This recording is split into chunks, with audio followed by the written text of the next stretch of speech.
जय श्री जगन्नाथ। सुमिता बेहरा स्टोरी और poetry channel को आपण मान को स्वागत। आज शुणा आम कहानीटे भिजा माटीर गंध रचना और उपस्थापन मु सुमिता बेहरा बापी। आसतु शुणा भिजा माटीर गंध। पुरुषत्व को तांकर बीच बजार रे कलंकित करी सबुदिन पाई तांकू छाड़ी चली जाइथिले पत्नी अरुणा।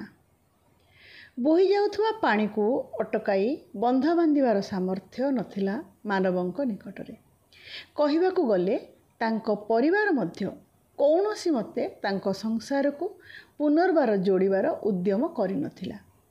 मासको लक्ष लक्ष टंका रोजगार करुथुवा एकमात्र रोजगारिया भाईटीर टंका उपरे थिबा अन्य दुई भाईंकर लोभ मध्य जे एक कारण होई पारे ताहा मध्य अस्वीकार करिहेब नाही। बापा माँ मध्य नीरव। मानवंकर पुनर्विवाह कथा थरे हेले केही उठेई नथिले। एकमात्र भौणी रुनी केवल मझिरे मझिरे मन दुख करी कहे, जीवा लोक तो गलाणी, तू एमिति एका एका काहींकि तो जीवनटा को नष्ट करुचु कहिलु। भल झियो गोटे देखि बाहा ही जाना भाई। भौणी कथार उत्तर दियंती नहीं मानव। एमिति नुहे जे तांकर एकला जीवन तांको कष्ट दिए नहीं, किंतु थरे धोका खाइबा परे आउ से रास्तार पाद रखिबार साहस से जुटाई पारंती नहीं। मानवंक पई ऋतुचक्रर नियम अनुसार प्रति वर्ष फगुण तो आसुथिला, मात्र सांगरे तार ना थिला फूल प्रजापतिर पाटिचिपा मधुर आलाप, ना थिला कोइलीर कुहुतानरे प्रिय मिलनर व्याकुलता, अथवा ना थिला बौल पेन्थिर मनमोहक सुगंध। टंका रोजगार करिवार मेसिन पाल्टी जाइथिबा मनिषटीर संवेदनशील मनटी उपरे जमी जाइथिला परस्त परस्त धूली। सीए जे केबे कॉलेज समयर अनेक सुंदरींकर हृदयर स्पंदन थिले से कथा विस्मृत हो जाइथिले। हस मजारे समय काटुथुवा मनिषटी आश्चर्यजनक भावरे नीरबी जाइथिले। केते दिन आउ एमिति कुआरा हेकी बुलुथुबु रे मनु, बाहाई पड़। देखा हो गले केबे केमती पिला दिनर सांग मुकेश कहती, आउ कौन बाहा हेबी जे सांग, 50 तो पारी हो गलानी केबेठू, एते बयस रे आउ कौन एसबू।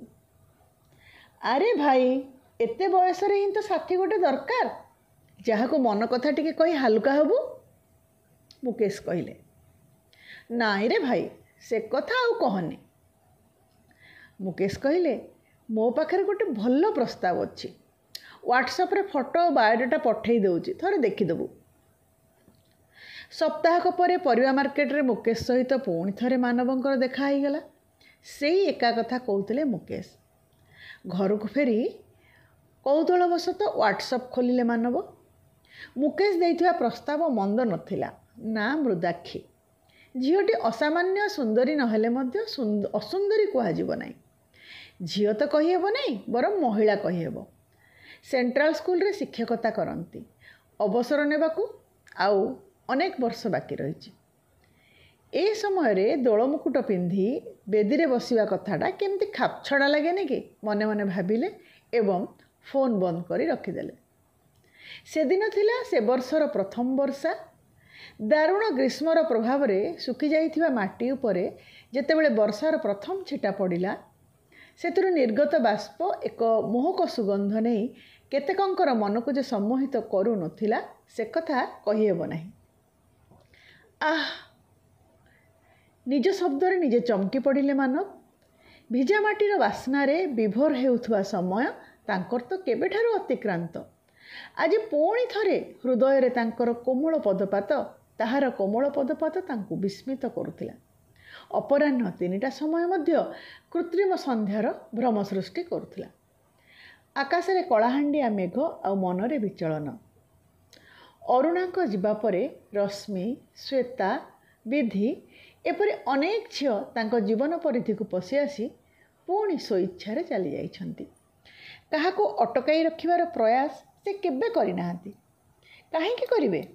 जहार जीवार थिबो ताको जोर करी अटकाई रखिबार प्रयोजन कौन? पुणी थरे फोन कलिले मानव। मृदाक्षींकर छविटी को आउ थरे देखिले। ପ୍ରଜ୍ଞାଦୀପ୍ତ ମୁଖ, ଡାହାଣ କାନ ପାଖରେ ନୂଆ ନୂଆ ଆସୁଥିବା ଶୁଭ୍ର ବର୍ଣ୍ଣର ଅଳ୍ପ କେତୋଟି କେଶକୁ ରଙ୍ଗ ଭଳି ଲୁଚେଇବାର ପ୍ରୟାସ କରାଯାଇ ନାହିଁ, ଯାହା ତାଙ୍କୁ ଭଲ ଲାଗିଲା। ବୟସ 45। ଏଇ ବୟସରେ ପୁଣି ତାଙ୍କର ବିବାହର ଆବଶ୍ୟକତା କ'ଣ ପାଇଁ ପଡ଼ିଲା? ପ୍ରୋଫାଇଲ୍ ତ କହୁଛି ପୂର୍ବରୁ ସେ ବିବାହ କରିନାହାନ୍ତି। ତେବେ ଭାବୁଥିଲେ ମନେ ମନେ ମାନବ। ସ୍ଥିର କଲେ ତାଙ୍କ ସହିତ ଥରେ ଦେଖା କରିବେ। ସାକ୍ଷାତ କରିବାର କାରଣ ବିବାହ କରିବା ତ ଜମା ନଥିଲା, ଥିଲା ତାଙ୍କର ଉତ୍କଣ୍ଠା। ଜାଣିବାକୁ ଇଚ୍ଛା ହେଲା ଏଇ ପରିଣତ ବୟସରେ କାହିଁକି ଲୋଡ଼ା ପଡ଼ିଲା ଏକ ବନ୍ଧନର ଆବଶ୍ୟକତା।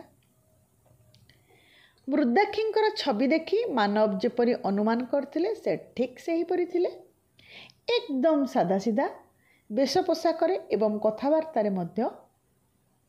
ଆପଣ ଶୁଣୁଛନ୍ତି ମୋର କାହାଣୀ ଭେଜାମାଟିର ଗନ୍ଧ।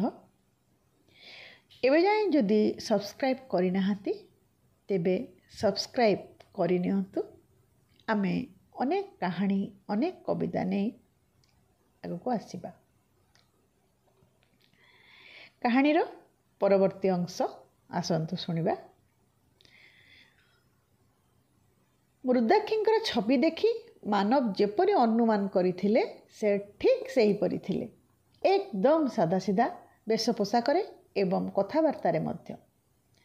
ଶତ ଚେଷ୍ଟା କରି ମଧ୍ୟ ଜାଣିବାକୁ ଚାହୁଁଥିଲେ ଯାହା, ତାହା ଆଉ ସେ ପଚାରି ପାରିଲେ ନାହିଁ। ଏମିତି ଝିଅମାନଙ୍କୁ ପ୍ରଶ୍ନ ପଚରାଯାଏ ନାହିଁ, ସେମାନଙ୍କର ବ୍ୟକ୍ତିତ୍ୱ ହିଁ ଏକ ପରିଚୟ। ଏମିତି ହାଲକା ଫୁଲକା କଥାବାର୍ତ୍ତା ଥିଲା, ଯେମିତିକି ବୃତ୍ତିଗତ ଜୀବନ ବିଷୟରେ, ପରିବାରର କଥା ଇତ୍ୟାଦି ଇତ୍ୟାଦି। ତେବେ ମାନବ ଏତିକି ତ ଜାଣିପାରିଲେ ମୃଦାକ୍ଷୀଙ୍କର ବିବାହ ପାଇଁ କୌଣସି ଆଗ୍ରହ ପୂର୍ବରୁ ନଥିଲା କି ଏବେ ମଧ୍ୟ ନାହିଁ। ତାଙ୍କ ସହକର୍ମୀ ମୁକେଶଙ୍କ କଥାରେ ସେ ତାଙ୍କ ସହ ଦେଖା କରିବା ପାଇଁ ବୋଧେ ଆସିଥିଲେ। ଘରକୁ ଫେରି ଭାବିବାକୁ ଲାଗିଲେ ମାନବ, ବନ୍ଧୁ ମୁକେଶ କିଛି ଭୁଲ ତ କହୁନି। ସୁଖରେ ସମସ୍ତଙ୍କର ଅଧିକାର ରହିଛି, ସେ କାହିଁକି ବଞ୍ଚିତ ହେବେ ସେଥିରୁ? ଆଉ କେତେଟା ବର୍ଷ ବା ବଞ୍ଚିବେ କିଏ ଜାଣେ। ମୃଦାକ୍ଷୀ କ'ଣ ଚାହାନ୍ତି ସେ ଜାଣନ୍ତି ନାହିଁ। ତାଙ୍କୁ ଦେଖି ଲାଗିଲାନି ଯେ ବିବାହ ପାଇଁ ସମ୍ମତି ଦେଇପାରନ୍ତି ବୋଲି। ମୁକେଶକୁ ଫୋନ୍ ଲଗେଇଲେ ମାନବ। ମୁଁ ଜାଣିଥିଲି ତୁ କଲ୍ କରିବୁ ବୋଲି, କହ ଝିଅଟି କେମିତି ଲାଗିଲା? ମୁକେଶ କହୁଥିଲେ। ତାଙ୍କ ମନ କଥା ତୁ କିଛି ଜାଣିଛୁ ନା ମୋତେ ସେମିତି ନେଇକରି ଗଛ ଉପରେ ବସେଇ ଦେଉଛୁ?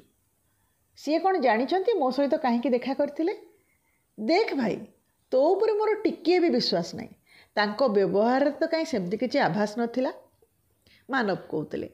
ମୁକେଶ କହିଲେ, ନାଇଁ ମାନେ ଏତେଟା ତ ସେ ଜାଣିନାହାନ୍ତି। ତୁ ହଁ କଲେ ମୁଁ ତାଙ୍କ ଘରେ କଥା କହିବି। ପରିବାର କହିଲେ କେବଳ ବୁଢ଼ା ବାପା ଜଣେ, ମା' ତ ପିଲାଦିନରୁ ନାହାନ୍ତି। ତାଙ୍କ ବାପା ମୋତେ ବହୁତ ଅନୁରୋଧ କରିବାରୁ ତୋ କଥା ମୋ ମନକୁ ଆସିଲା। ତାଙ୍କ ବାପାଙ୍କ ଚାପରେ ତୋତେ ସେ ଦେଖା କରିବାକୁ ଆସିଥିଲେ। ତୁ ସମୟ ନେ, ଯଦି କହିବୁ ଆଉ ଥରେ ଦେଖା କର, କଥାବାର୍ତ୍ତା ହ, ତାପରେ ତୁମେ ଦୁଇ ଜଣ ନିଷ୍ପତ୍ତି ନେବ। ଦୁହେଁ ତ ପରିଣତ ବୟସର। ତାପରେ କେତେ ଥର ଉଭୟଙ୍କର ଦେଖା ସାକ୍ଷାତ ହେଇଛି। ଦୁହେଁ ଦୁହିଁଙ୍କୁ ପସନ୍ଦ ମଧ୍ୟ କରିଛନ୍ତି। ଏହାକୁ ପ୍ରେମର ନାମ ହୁଏତ ଦିଆଯାଇ ନପାରେ, କିନ୍ତୁ ବିବାହ ବନ୍ଧନରେ ଆବଦ୍ଧ ହେବା ପାଇଁ ଦୁହେଁ ସମ୍ମତି ପ୍ରକାଶ କରିଛନ୍ତି। ହେଲେ ମାନବଙ୍କ ପରିବାର କଥାଟାକୁ ଭଲ ଦୃଷ୍ଟିରେ ଦେଖିପାରୁନାହାନ୍ତି। ତାଙ୍କ ଭାଇମାନେ କହିଲେ, 52 ବର୍ଷର ପୁଣି କିଏ ବାହା ହୁଏ? ମତିଭ୍ରମ ହେଲାଣି ବୋଧେ ଭାଇଙ୍କର। ମାନବଙ୍କ ବୋଉଙ୍କ ମତରେ, ଛି ଛି କି ଅଲାଜୁକ କଥା, ଏ ବୟସରେ ପୁଣି ଗୋଟେ ମାଇକିନା କ'ଣ ଦରକାର? ବାପା କହିଲେ, ଲୋକେ କ'ଣ କହିବେ? ବନ୍ଧୁବାନ୍ଧବ ସାଇ ପଡ଼ିଶାରେ ଆଉ ମୁହଁ ଦେଖେଇ ହେବ ତ? ସାନ ଭାଇ ବୋଉମାନେ କହିଲେ, ଆମ ପିଲାମାନଙ୍କୁ ସ୍କୁଲ କଲେଜ ସାଙ୍ଗସାଥିରେ କେତେ ଟାହିଟାପରା ଶୁଣିବାକୁ ନ ପଡ଼ିବ? ବୁଢ଼ା ବୟସରେ ଭାଇଙ୍କର ଇଏ କି ବୁଦ୍ଧି? ମାନବଙ୍କ ଅନୁପସ୍ଥିତିରେ ପ୍ରତିଦିନ ଗୋଲ ଟେବୁଲ ବୈଠକ ବସିଲା ଘରେ। ନିଷ୍ପତ୍ତି ଏଇଆ ହେଲା, ଯେମିତି ହେଉ ଏ ବାହାଘର ରୋକିବାକୁ ହେବ, ନହେଲେ ଲୋକଲଜ୍ଜାରେ ଦାଣ୍ଡକୁ ବାହାରି ହେବନି। ଯେଉଁ ମଣିଷଟି ତା'ର ସବୁ କିଛି ଦେଇ ପରିବାର ପାଇଁ ଏତେ କରିଥିଲା, ସମସ୍ତଙ୍କର ଭଲରେ ମନ୍ଦରେ ସବୁ ପ୍ରକାରର ସାହାଯ୍ୟ କରିଥିଲେ, ଆଜି ତାଙ୍କର ଖୁସି କେଉଁଥିରେ ରହିଛି ସେ କଥା ସେମାନେ ବୁଝିପାରୁନଥିଲେ। କେହି ବୁଝିପାରୁନଥିଲେ। ବାହାର ଲୋକ କ'ଣ କହିବେ ସେଥିପାଇଁ ଥିଲେ ସମସ୍ତେ ଚିନ୍ତିତ। ପୁତୁରାର ପାଠପଢ଼ା ପାଇଁ 1,000,000 ଟଙ୍କା ସେ କେହି ନ କହୁଣୁ ନ ମାଗୁଣୁ ଦେଇଥିଲେ। ବାପା ବୋଉଙ୍କର ଚିକିତ୍ସାର ସମସ୍ତ ଖର୍ଚ୍ଚର ଭାର ସେ ଏକା ବହନ କରନ୍ତି। 2 ବର୍ଷ କାଳ ସାନ ଭଉଣୀ ସମସ୍ତଙ୍କୁ ବୁଝେଇ ବୁଝେଇ ଥକି ଯାଇଥିଲା, ହେଲେ ସବୁ ପ୍ରୟାସ ତାର ବେକାର ଗଲା। କଅଁଳି ଆସୁଥିବା ଖୁସିର ପରରେ ଯେମିତି ନିଷ୍ଠୁରତାର ଗ୍ରହଣ ଲାଗିଯାଇଥିଲା। ଘରେ ଭଲରେ କେହି ମାନବ ସହିତ କଥା ହେଉନଥିଲେ, ଯେମିତି ବିରାଟ କିଛି ବଡ଼ ଭୁଲ ସେ କରିଦେଇଛନ୍ତି। ନିଜ ଘରେ ଜଣେ ବାହାର ଲୋକ ପରି ତାଙ୍କୁ ଅନୁଭବ ହେଉଥିଲା। ମୁକେଶ ବାରମ୍ବାର ବୁଝାଉଥିଲେ, ବହୁତ ହେଇଗଲା, ଅନ୍ୟ ପାଇଁ ବଞ୍ଚିବା, ଏଥର ନିଜ ପାଇଁ ମଧ୍ୟ ବଞ୍ଚିବା ଉଚିତ। ସାନ ଭଉଣୀ ରୋନି କହୁଥିଲା ସେ ସମ୍ପୂର୍ଣ୍ଣ ସହଯୋଗ କରିବ। ଘରେ କାହାକୁ କିଛି ନ କହି ରେଜିଷ୍ଟ୍ରି ମ୍ୟାରେଜ୍ କରିନେବା ଉଚିତ। ପରିବାର ଲୋକଙ୍କ ବ୍ୟବହାରରେ ଭାଙ୍ଗି ପଡ଼ିଥିଲେ ମାନବ। ମୃଦାକ୍ଷୀଙ୍କ ପାଇଁ ତାଙ୍କ ମନରେ ଅଙ୍କୁରିତ ହେଉଥିବା କୋମଳ ଭାବନା ତାଙ୍କୁ ଅସ୍ତବ୍ୟସ୍ତ ମଧ୍ୟ କରୁଥିଲା। ତାଙ୍କ ବାପାଙ୍କୁ ସେ ବିବାହ ପାଇଁ ସମ୍ମତି ଦେଇ ସାରିଥିଲେ। ଏବେ କ'ଣ କରିବା ଉଚିତ ସେ ସ୍ଥିର କରିପାରୁନଥିଲେ। 5 ଦିନ ଧରି ପ୍ରବଳ ଜ୍ୱରରେ ପଡ଼ି ଛଟପଟ ହେବା ସମୟରେ ସେ ଗୋଟିଏ କଥା ଅନୁଭବ କଲେ, ପରିବାର ମଧ୍ୟରେ ରହି ମଧ୍ୟ ସେ କେତେଟା ନିଃସଙ୍ଗ। ମୃଦାକ୍ଷୀଙ୍କର ବାରମ୍ବାର ଫୋନ୍ ଆସୁଥିଲା। ତାଙ୍କ ସ୍ୱାସ୍ଥ୍ୟ ପାଇଁ ସେ ଚିନ୍ତା ପ୍ରକଟ କରୁଥିଲେ। ଏତେ ଯନ୍ତ୍ରଣା ମଧ୍ୟରେ ମଧ୍ୟ ମାନବଙ୍କ ଓଠରେ ହସର ରେଖାଟିଏ ଉପୁଟି ଆସିଲା, ଆଖିରେ ଚମକ ଖେଳିଗଲା। ନା, ଖୁବ୍ ହେଲା ଲୁଚକାଳି ଖେଳ, ଆଉ ନୁହେଁ। ପରିବାର ଲୋକଙ୍କୁ ଅବଗତ କରାଇ କୋର୍ଟରେ ରେଜିଷ୍ଟ୍ରି ବିବାହ କରିନେଲେ ମାନବ। ନବବଧୂ ସହିତ ଫେରିବା ପଥରେ ଆକାଶରେ ଘୋଟି ଆସିଲା ଆଷାଢ଼ର ପହିଲି ମେଘ ଏବଂ ଧୀରେ ଧୀରେ ବର୍ଷିବାକୁ ଲାଗିଲା। ପୁଣି ଥରେ ଭିଜା ମାଟିର ଗନ୍ଧରେ ବିଭୋର ହେଉଥିଲେ ମାନବ। କାହାଣୀଟି ମୋର କିପରି ଲାଗିଲା ମତାମତଟିଏ ନିଶ୍ଚୟ ଆଶା କରିବି କମେଣ୍ଟ ବକ୍ସରେ। ମୋ ସହିତ ଯୋଡ଼ି ହେଇ ରୁହନ୍ତୁ, ମୋତେ ଉତ୍ସାହିତ କରୁଥାନ୍ତୁ, ପ୍ରେରଣା ଦେଉଥାନ୍ତୁ। ଧନ୍ୟବାଦ।